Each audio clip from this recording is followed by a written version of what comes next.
Hey, figured I'd give a quick update for the day. People still been asking me a little bit about the whole hurricane thing. Like I said, nothing.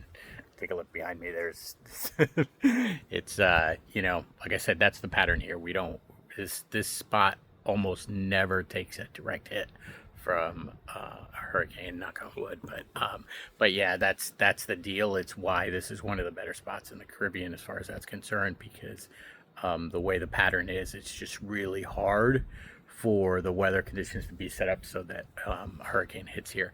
The south, where the capital is, Santo Domingo, took a lot of problems from rain, right? Like they didn't get hit by the strong wind or anything, but they had serious problems with the rain. The whole city was like half of it underwater, but yeah, we didn't. All we had was like cloudy weather for like 2 weeks. So, so yeah, that's the first part. Second part, let's see. Actually, all my stuff came, and the movers were gonna come today. I was sitting here all excited, blah blah blah. They sent me an email first thing this morning that they haven't been able to get the guys at the port to release the container for them. It's probably trapped in a stack of other containers or something, and so they couldn't bring it to me today. They were trying all day yesterday to get them to release it, and we're still working on it today. So hopefully Monday they'll come and bring my furniture, which I mean, I'm like, it's been so long since I slept in my own bed. Um, what else? Oh, to all my brass horse friends, sorry I missed that party last night. Looked like it was a fun time.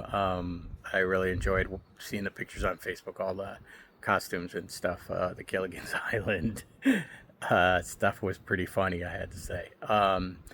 Other than that, not much else to relate. Like I said, still pecking away at stuff here, but the biggest thing is having that furniture because, that'll make it so I can decorate everything else because I'm actually worried about where some stuff will fit or not fit and things like that.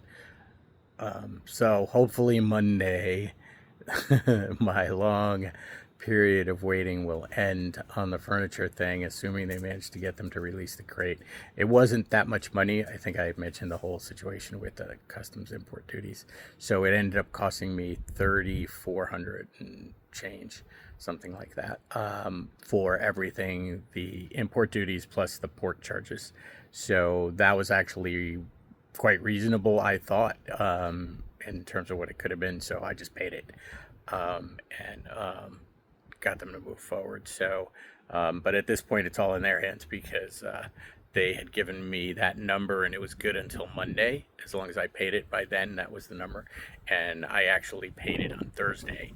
And they acknowledged that they had it yesterday. So they acknowledged they had received all the funds. So at this point, any delays caused, they can't hook me up with port charges for because it's their fault, not mine. I paid the money. So, and my guys have been trying to get the stuff from them. So yeah, that's the pretty much the latest. Oh, I was gonna say, just as one of those other things that you learn after you've been here for a while. I think I've commented a couple of times about stuff like healthcare and whatever. So I actually hurt my leg and I had to go. To the clinic here, and I have no insurance yet because I haven't had time to deal with that whole problem. And obviously, I should find the time, but I just haven't. It's complicated, and I haven't done it. So I went over there, and just to give you an idea, went over there, and the emergency room charges were a total of about $160, and that's including X-rays. To make sure I didn't have a break.